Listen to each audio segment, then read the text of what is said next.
മുടി വെട്ടിയില്ലെന്ന കാരണത്താൽ +2 വിദ്യാർത്ഥികളായ 14 പേരെ സ്കൂളിന് പുറത്താക്കിയെന്ന് പരാതി. കൊല്ലം ഉമയനല്ലൂർ മൈലാപ്പൂർ MKMH SSSലെ വിദ്യാർത്ഥികളാണ് പരാതിയുമായി രംഗത്തെത്തിയത്. മഴ നനഞ്ഞ് സ്കൂളിന് പുറത്തു നിൽക്കേണ്ടി വന്നുവെന്നാണ് വിദ്യാർത്ഥികളുടെ പരാതി. എന്നാൽ വിദ്യാർത്ഥികളുടെ പരാതി അടിസ്ഥാനരഹിതമാണെന്ന് സ്കൂൾ പ്രിൻസിപ്പൽ പ്രതികരിച്ചു. കണ്ണൻ നായരുടെ വിവരങ്ങളുമായി.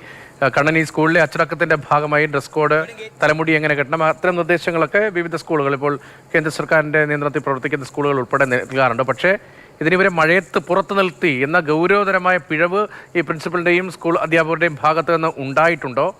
എന്താണ് യഥാർത്ഥത്തിൽ സംഭവിച്ചത്? ഇക്കാര്യത്തിൽ എന്തൊക്കെ പ്രതികരണങ്ങൾ, വിവരങ്ങളാണ് പുതുതായി വരുന്നത്?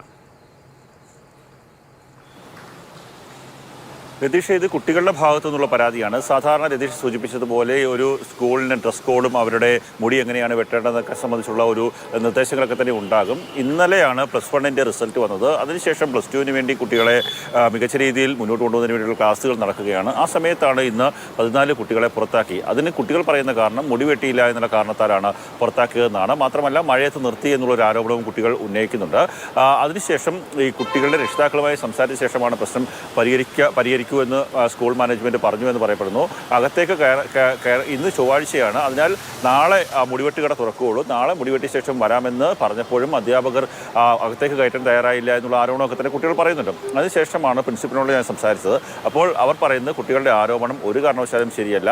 ഈ കുട്ടികളെക്കാൾ കൂടുതൽ മുടിയുള്ള കുട്ടികൾ സ്കൂളിൽ ക്ലാസ് റൂമിൽ ഇരിക്കുന്നുണ്ട്. പക്ഷേ പല സമയങ്ങളിലും ഈ കുട്ടികൾ കൃത്യസമയത്ത് വരാറില്ല. അത് അവരുടെ പഠനത്തെ ബാധിക്കുന്നുണ്ട്. അവരുടെ അച്ചടക്കത്തെ അടക്കം മുന്നോട്ട് കൊണ്ടുപോകുന്നതിൻ്റെ ഭാഗമായിട്ടാണ് അത് ഒരു തരത്തിൽ ആവർത്തിക്കാതിരിക്കാൻ വേണ്ടിയാണ് സ്കൂളിൽ പുറത്ത് നിർത്തിയത്. അല്ലാതെ ഒരു ശിക്ഷണ നടപടിയായിട്ടോ അല്ലെങ്കിൽ മുടി വെട്ടാത്തതുമായി ബന്ധപ്പെട്ടോ ഒന്നുമല്ല. മഴയത്ത് അടക്കമുള്ള കാര്യങ്ങൾ നിർത്തിയിട്ടില്ല എന്നുള്ളതാണ് പ്രിൻസിപ്പൽ പറയുന്നത്. എന്തായാലും ഇനി രക്ഷിതാക്കളുമായി സംസാരിച്ച കാര്യം പരിഹരിക്കുമെന്നാണ് ഇപ്പോൾ പ്രിൻസിപ്പാളിൻ്റെ പ്രതികരണത്തിൽ നിന്ന് വ്യക്തമാകുന്നത്. കഴിഞ്ഞ ദിവസം പത്തനംതിട്ടയിൽ സമാനമായ രീതിയിലുള്ള സംഭവം ഉണ്ടായി. അതിനുശേഷമാണ് കൊല്ലത്ത് ഉമയനല്ലൂരിൽ ഇങ്ങനെയൊരു സംഭവം ഉണ്ടായിരിക്കുന്നത്. ശരി.